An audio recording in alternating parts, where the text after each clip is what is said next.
Hello, viewers. Welcome to the Tuesday night stream, and we are just let's just start. How are y'all doing? How's your week been so far? This is my second day of vacation. I've been actually yesterday I did like nothing, mostly playing video games and sleeping a lot, and today I also slept a lot, but I also actually did some coding. I was like, I'm a programmer in my daily life, but there's like some side projects that I want to work on. But if I'm like working on like my job on programming during the week, I don't feel like do more programming on my time off. So I'm also taking this week to just actually do my own thing. Only of course I got completely overwhelmed in the sense that there's like so much I want to do with this project, and it's like way too much. So I have to like make it small, but then I realized, oh shit, it was like there's a lot of things going on. But it's fun to dive into code on my own and just kind of do my own thing and apply the things I've learned the past year as well. So that's what I've been doing today. And we are gonna... First, this is my just chatting mental health segment.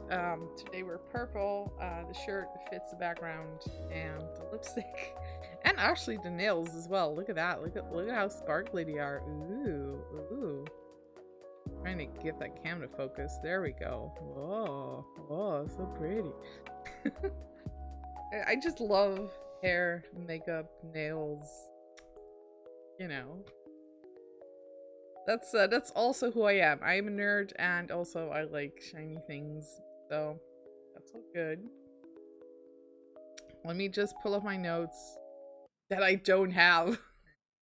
I forgot to bring notes again. I thought of this subject matter. I was like, shit. I was doing my makeup and I was like, I gotta come up with something for tonight. I didn't think of anything.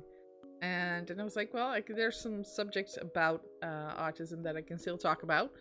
And masking is one of them. And that's one of the big ones that I learned and affected me right after I got my diagnosis. So I'm not gonna pull up like my notes. I am gonna pull up the thing that blocks the camera, so I'm looking at you all instead of myself. That's a thing I noticed also during Zoom meetings, that if there's like you see everyone's webcam and then I see like myself, and I'm always looking at myself. That is actually a part of no. So let's talk about masking. What is it? One of the big misconceptions about autistic masking is that it is the same thing as pretending to be a different kind of person or persona than you are privately. But that's something that neurotypicals do as well. Like glasses. I got a spot on my glasses, y'all. Clean that up. Hope this works. The neurotypicals have the same thing, is that you are a different person at work than you are at home. You might even be a different person around friends and family than you are like by yourself.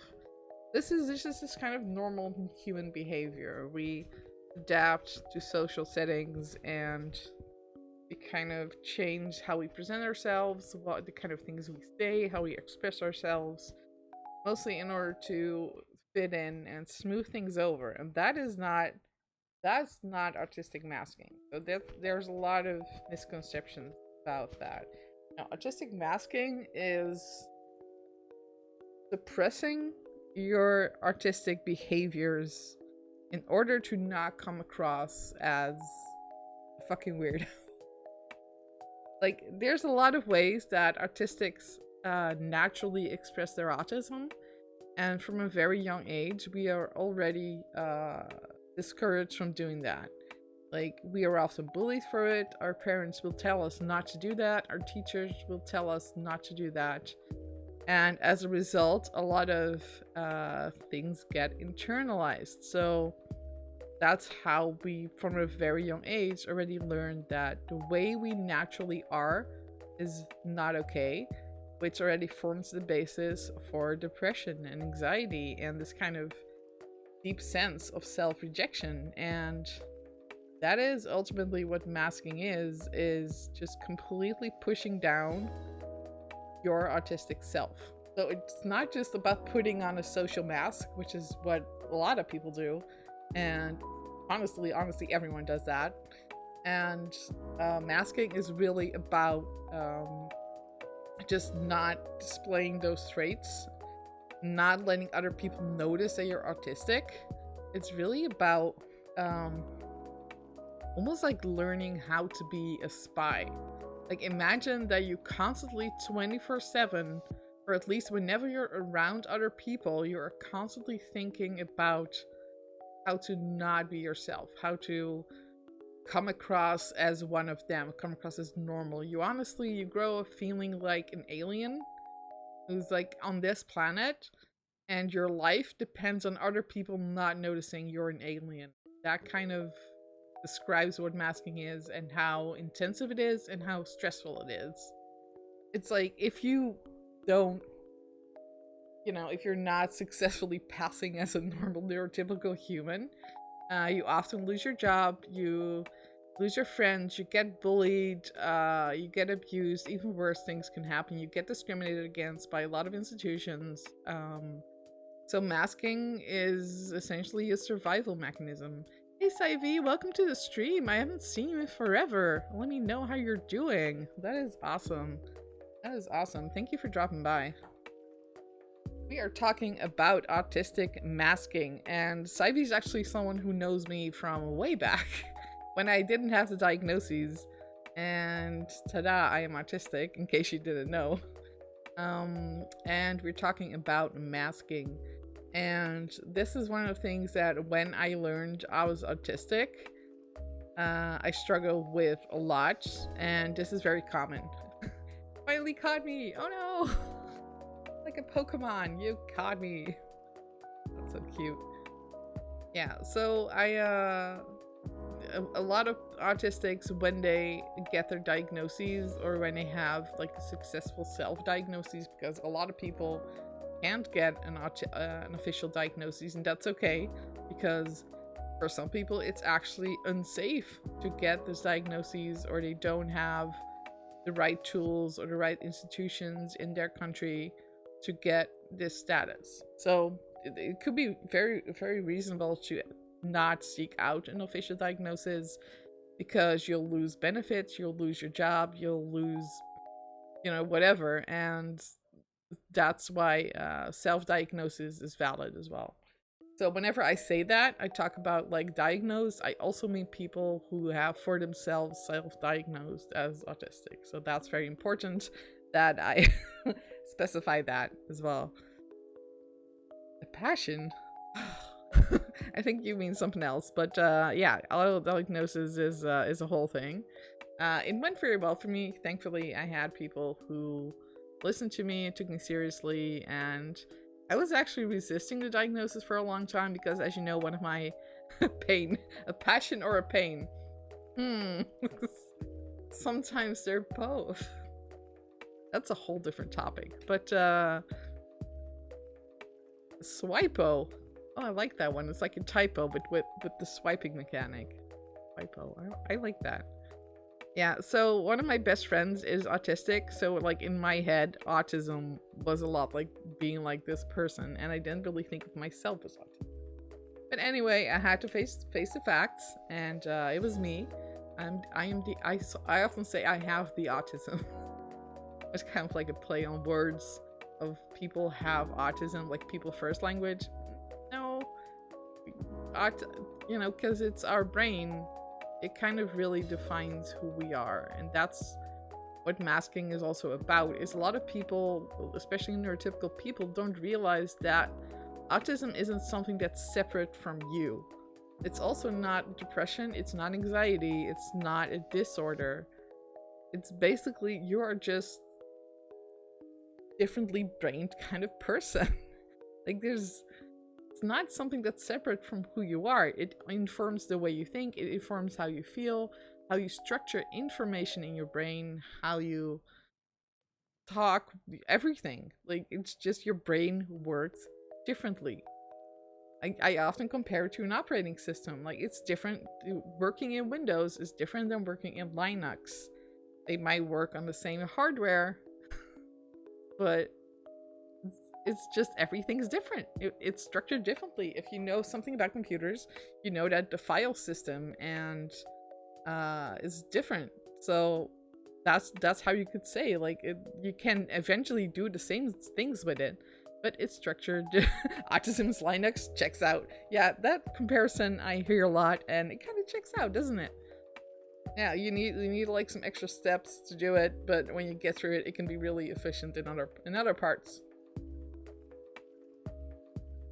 And yeah, autistic people can be a very broad spectrum of people. That's so true. So masking is, like I said, it's something that a lot of autistics struggle with when they get their diagnosis, and that's because we become aware of it. We're just like, whoa. So almost a lot of the things I'm doing, almost everything I'm doing around other people is actually not me.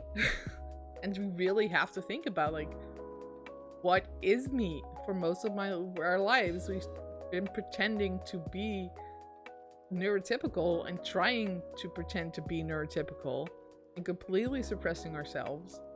And then you end up in a place you're like, well, I don't know who I am. What's going on? And especially those first months, you really struggle with becoming hyper aware of everything, and it's like everyone is like 10 times more annoying. You yourself are 10 times more annoying. The outer world is like so irritating, everything's just worse, but it's because you become aware of it. So it was always there, the annoyances, and it was always there, but you shoved it down, you ignored it, you pushed it away. So the big part of learning to deal with being autistic is learning how to deal with masking. For example, it might not be good to unmask completely, because that means that you are going to have a lot of trouble dealing with the rest of the world, dealing with other people, because let's face it, this society, this world is built largely by and for neurotypical people. So everything works in their favor. So at some point we do have to make choices on where to adapt and where to mask and where not to mask. And yeah, it can be soul crushing is a good word. It's like, it is exhausting, but I've learned that I can only really truly 100% unmask when I'm on my own. So even right now I'm masking because I'm in a social situation. I'm streaming. I might be alone in my room, but I'm aware that there's other people out there and they're watching me, and I have to present myself a certain way. But for example, one of the things that I'm doing right now that's masking is making eye contact with you through the camera, and I'm doing that on purpose because I can just stare at myself the whole time, but that's also like, that's not desirable. Like, I also like it when streamers look up at me and recognize that I'm there, so that's what I'm doing. I'm making indirect eye contact because of course I'm looking at the camera, but you can see me looking at you, which creates more of a connection even though we're just over the internet. Yeah, exactly. It's a parasocial interaction. So that's one of the things, like, yes, it's masking, but it's not bad. It's one of those things like, hey, it's a necessary task. It's something that I do in order to improve a social situation. Another thing with masking, let's see if I can give another example. Because it's so intricate and so subtle, sometimes it's very hard to pinpoint what exactly masking is. Let me think. For example, one of the things that autistics do to reduce stress, reduce anxiety, but also really improve their focus and improve their thinking process is something called stimming. So there's also a misconception about stimming. Stimming is not just behavior that we do to relieve stress. Like I said, yeah, we also do it to regulate our brain, to regulate our sensory input. And once again, I'm comparing it to an operating system because if you go to like Windows Task Manager, you will see something called idle process. And this is basically a process that does nothing else but keep the CPU busy so it can continue to process our tasks. And that's often what stimming is. So, yeah. Hi, therapy day, broken in person. Yeah, I know what you mean. I know what you mean. Um, so yeah, we do this, like, one of my major stims is using my hands. So I'll often be rubbing something. Since I'm wearing nail polish these days, I often rub the nail polish because I can physically feel the nail polish sitting on my hands. So that's already fun. That's already good stim. So I'll be rubbing it, and it's like I can feel structure. So you can ask my partner Flynn. She was here last weekend. I was stimming a lot. I was rubbing my nails, I was rubbing my hands, and I'm fine with that. And they're also neurodivergent, so they don't mind. But another person might notice this and go like, "What are you doing with your hands the whole time? Like, why are you moving them around so much?" And for me, that's just, I'm even doing it right now. You can't see it because it's off camera. I have my hands in my lap. But yeah, I'm doing that the whole time. I'm often filling with your hands and with my hands. But when I'm in a work meeting, I often grab something nearby. I have a bunch of stim toys that I use. People are not going to see my hands, and actually filling with something makes it much easier to focus on meeting, on what people are saying, making sure like I look interested, because that's another masking thing. Like, all right, I have to listen to what people say, I have to appear a certain way on camera, but if I wanted to listen optimally during a Zoom meeting or Microsoft Teams meeting or whatever we're doing, hold on, I don't want to switch the screen. Yeah, I think I plugged in the wrong controller. Let me switch those around. What kind of game audio you get? There we go. All right, that's better. So if I wanted to 100% really focus on what people are saying during a meeting, I would actually turn my own camera and mic off, and I would be doing something else. The secret stimming club, exactly. That's why working from home is really optimal, because now I can just stim during meetings and nobody will know. So I'd be doing like a game on my phone, because that allows me to really listen to what people are saying without being really distracted. So it's very exhausting for me to sit in a meeting and be very like, have to look a certain way, make sure my facial expressions are a certain way, and just come across as normal. And that is the essence of what masking is. So also, yeah, did I thank you for commenting on my nails? Thank you for my nails. They're so long right now. Yay. Really, I need to fix this one though. Like, I just did my nails and I was eating a sandwich, and I bit down on my fresh nail with my sandwich. I was like, no, I just did them. Anyway, masking is a whole damn thing, and it's very different. They're very difficult to unmask because, like I said, we have developed this since we were children in order to not come across as weird or freaky.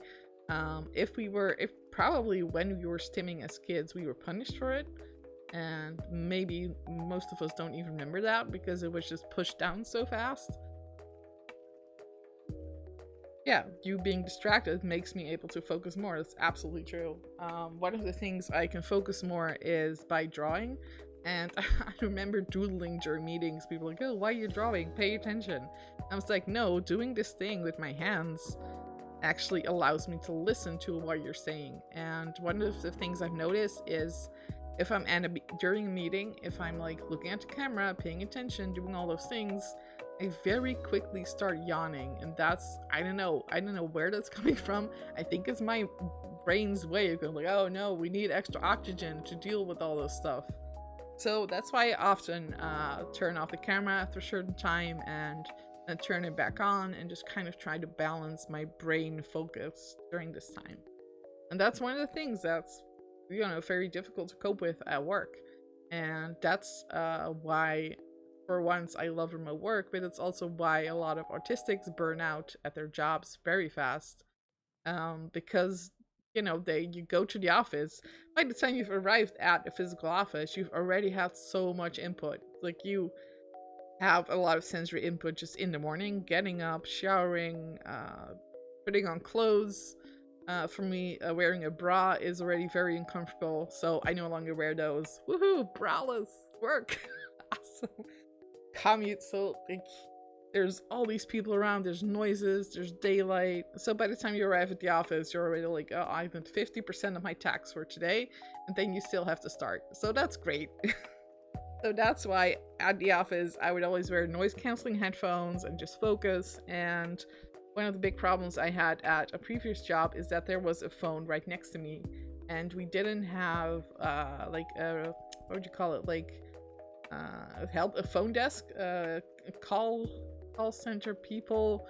Anyway, phones would come in straight away to the developers, and I would always be like typing and go like, shit, we got another call. You can't predict when someone is calling, so for an autistic, it's like someone is throwing a flashbang grenade right in your face. Like, I immediately startled.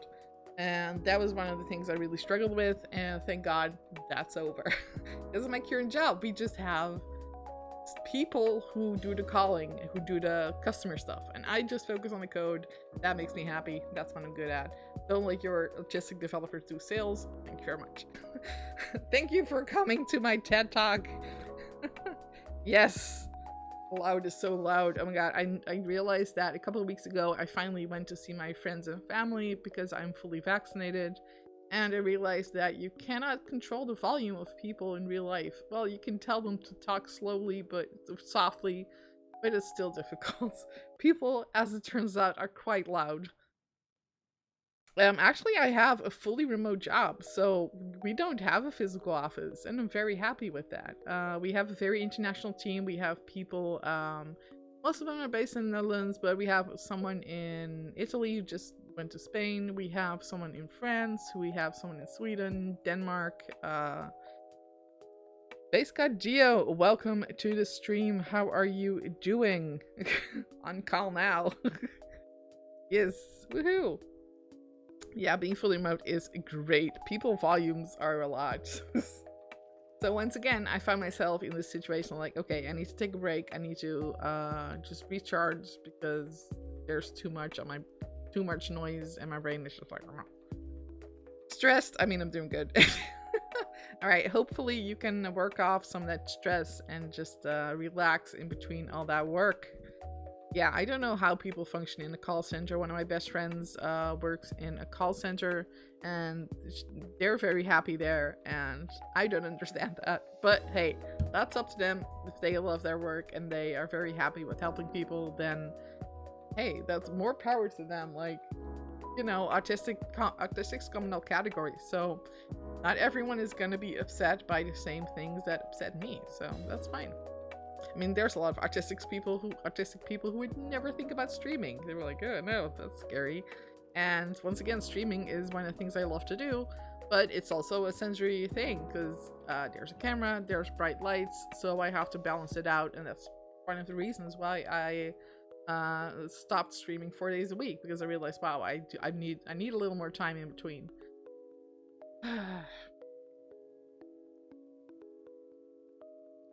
Neurodivergent workers and capitalism don't mix. Well, you know, I'm not sure capitalism is good for anyone, not even neurotypicals. It's like profit, profit, profit. You can't be a human being. You're a machine. Make money.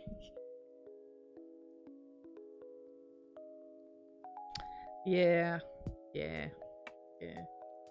Let me think. Is there something else about masking I could talk about? Of course, doing it during meetings. Like I said, there's nothing wrong with stimming. It's actually like normal behavior for autistics, not just for stress. Like if you're burnt out, of course you're gonna stim more, but like it's just a normal mechanic of regulating our input and output and keeping our brain busy. Energy toll, yeah. So if you're during a day where you have to mask a lot, you're gonna be exhausted, and you really need that alone time in order to recharge. And I get so annoyed by people rocking themselves for so long. Turns out I was just jealous. Oh, that's a good one. Yeah, we often tend to be like really annoyed or angry at some people for something because it's something that we're actually envious about. And I had that a lot with like beauty stuff actually, because a couple of years I got really into makeup and I got so angry at people who were like really good at it until I realized I'm just envious. So That's more of a cognitive thing than an autistic thing, but I think most people can actually relate to that. So let me like talk about some other masking techniques. So one of the things that I got complimented on was my voice during streaming, and of course it's practice. I've been streaming for over a year, so in a way my vocal cords just got their practice in. But it's also a matter of tones. So if you like listen to my voice, you'll notice that my voice goes up and down. I pause. I make sure there's intonation. Part of that's practice. Part of that is learning to consciously do that, because a lot of autistic people get criticized for having a monotone voice. So I think that's something I learned quite early in life, but it's also some of the things I like to do, because if I look at my childhood, my child self, I already really liked performing for people. That might be related to the autism, I don't know, but I really like doing like mini plays and like comedy sketches, and maybe it's because I got positive attention, maybe, but it's always been some of the things that I like to do. So it's also something that comes more natural to me and something I've worked on. So it's kind of a 50-50 split. So autistic people, like during the day being around neurotypical people, constantly have to think about, okay, I have to make my voice sound a certain way. And then there's the facial expressions, because even for me, when I rewatched my own streams, I noticed that my face was mostly just generic. Now I have kind of the plus that my general facial expression, if I'm just sitting there, mostly looks, I don't know, tired or bored maybe, or even kind of friendly. There's a lot of people who have what they call a resting bitch face, which just means your face in its kind of natural expression looks like you're angry. So a lot of autistics also have to deal with this, is just the way their face normally looks, and because they don't really make facial expressions a lot, is they get shit for looking angry. Which is just a neutral face. Keep saying the same things at the same time, right? Your neutral face. And that's also one of the things I noticed during streaming is I was watching other streamers and they were having this like huge, amazing reactions. And once again, that's one of the things I'm envious about, because I struggle with doing that. Like, I will have the emotional reaction, but you won't see me like scream or just go cry or be like more dramatic, which might give like a nicer, like more fun to watch for you all. That's just like, but I learned that I'm just gonna be myself, because it doesn't come across very well if I'm just masking and I'm overdoing it, because I feel like people can tell that that is not genuine. So I resolve to just be me with my reactions, whether they're big, whether they're small, you know, it's me, and I feel like being genuine is more important. All right, let's see. Sivy, I can't say resting bitch face. Well, if I'm saying it, then I feel like you can say it. Also, welcome to the stream. Share what you know. How are you doing?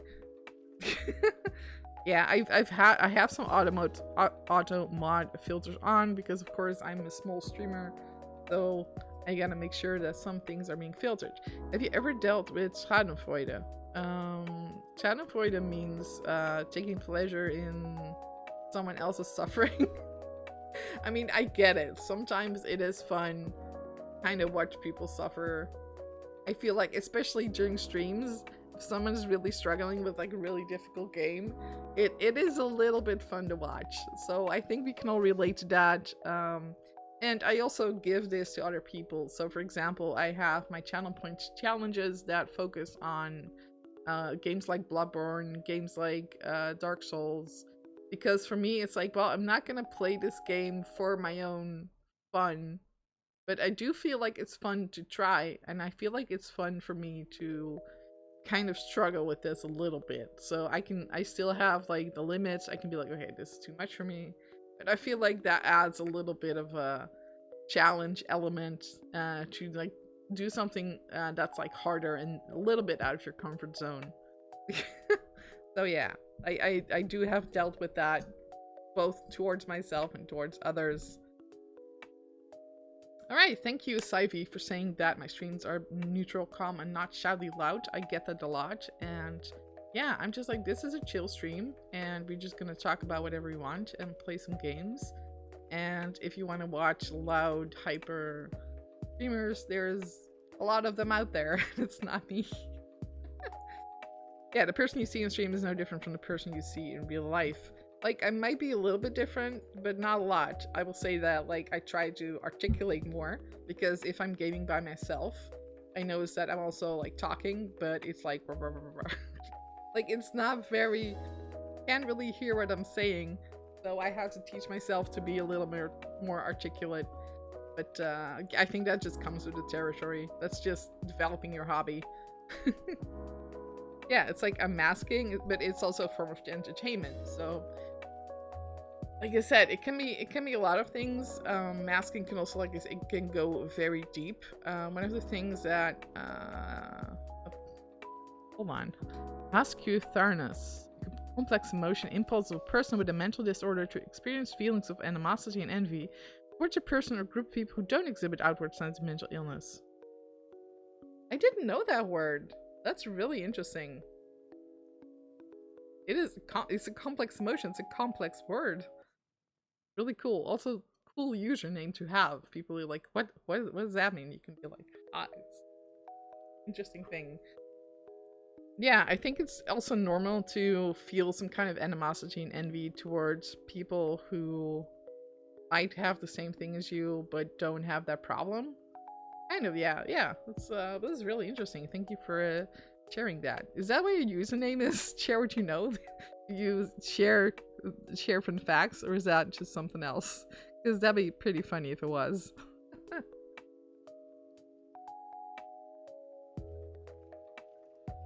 Yeah, I'm definitely, that's also a good one. Like, how open are you gonna be on stream? Like, I tell a lot about myself, but there's also some things I don't tell, and most of them have to do with other people, because I want to protect the privacy of those I love and those I know. So it's okay for me to talk about myself, but I can't just talk about other people's private business. That's not okay. Yeah, so I'm also open about mental health, not the specifics. Yeah, it's very, I have to keep thinking about, okay, can I say this? Is this okay to say? Can I talk about this? One of the other aspects that I find difficult to deal with is, well, I'm not famous right now, but if you become more well known, that can be a difficult thing. Like, there's definitely stuff people can and will use against you. My thing is, I'll just deal with it when I'll deal with it, because I try to be careful, but there's only so much you can do. So yeah, I don't want to trauma dump. Definitely, I don't want to trauma dump as a streamer. And also not as a viewer, and that's also one of the tricky things. Like, I want to speak from my experience, but it's not like I want to rehash all my traumas, because hey, I processed those, I worked through them, I became a happier person. There's no need for me to dig everything up. Well, I knocked into the microphone. Like, there was one last thing I wanted to talk about, which already had to do with masking. One of the things I noticed long before I was diagnosed is that I became different people around different people. So if I was talking to someone who was very extroverted, very open, I became that way myself. I became very cheerful and extroverted and open. I was often like this in a group of people as well. I was like the kind of the social, dynamic, cheerful one.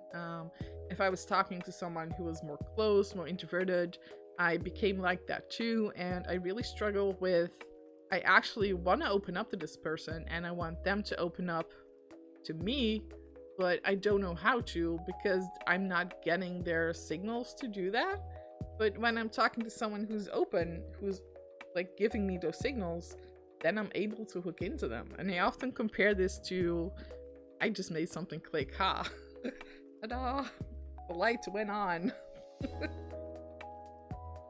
Yeah, it's like, it can be an alter personality. Like, alters are more like DID things, and I know nothing about that, so I'm not going to talk about that. I see it as masking. Because to me, it feels like, I'm going back to technology because that's what I know. Like, if you're like a router and you have a firewall and some ports are open to communicate and some ports are closed, and for me, it's like I will automatically open the ports that are open on the other person. So if the other person is closed, then I can't open up. But if the other person is open, then I easily open up as well. So one of the things that I had to learn was to take more agency in that. So not open up when the other person is more open, or try to open up to people who are not open. And that's still really difficult because it's kind of an built-in kind of thing to do.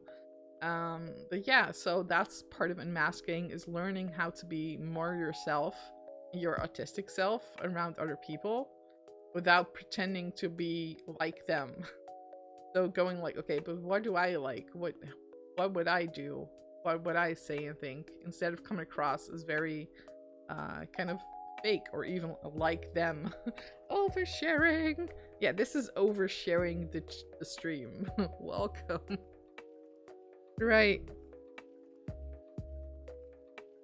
Yeah, not everyone does that. I definitely struggle with it around people who are doing it, but in like a neurotypical way.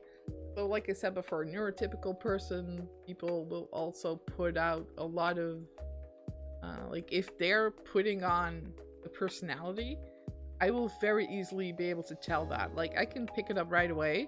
Like, okay, this person's not being genuine. But the thing is, I just don't know what to do with it. So that's the port thing again. I'm like, well, you are telling me, I can tell that you're telling me something that's fake, or you're doing or saying something that you aren't really feeling, but I don't really know what else to do with it, because I can't call you out on it. That's a social faux pas. You can't just say, well, you're being fake, sir. That's not what you do, but I don't know how to respond in the same way.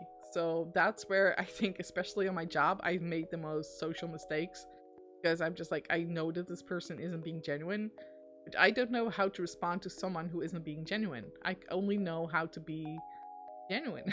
Like, I know how to be honest. When someone's given me like a no bullshit approach, like, I love that. It's a good thing I'm Dutch, because more Dutch people are like that. So yeah, that's one of the things I definitely struggle with, is how to deal with people who are manipulative and who are lying. It's not that I cannot figure out the manipulation or the lie, I just don't know how to continue the social contract with them. Yeah, I respond to disingenuously, and it's a problem. Same. I just tend to be honest. I was like, okay, sure, yeah. You know, if that's what you're saying, then I guess that's what you're saying. Like, if someone is dropping hints, then I'll just be like, all right, I'm just gonna go with what you're literally saying. I'm not gonna try to read your mind, because I'm autistic and I don't have the time or energy for that. And anyway, Sivy, I didn't even know you were diagnosed as well. So I'm not surprised that one of the people I get along with is also on the spectrum, because the past 10 years I've just been like, all my friends are autistic. Somehow everyone that I like is the same as me. What a surprise. How many neurotypical people do you know? A lot. Though I feel like the number is getting smaller because more of my friends are getting diagnosed. Well, obviously some of the people in my family, but I learned that probably, you know, my parents are not neurotypical, but they don't know. They were never diagnosed, and they probably are never going to be. But it would explain a lot. Same for my friends, but I think actually the neurotypical people I would deal with the most are colleagues and some friends, and probably friends that I've either lost touch with, because, you know, we kind of went different ways, and like I said, there's like some ways in which I don't understand them or they don't understand me. I can't like say off the top of my head. I think generally I know more autistic people than neurotypical people at this point, unless you include everyone I know on LinkedIn. Those are all mostly neurotypical people.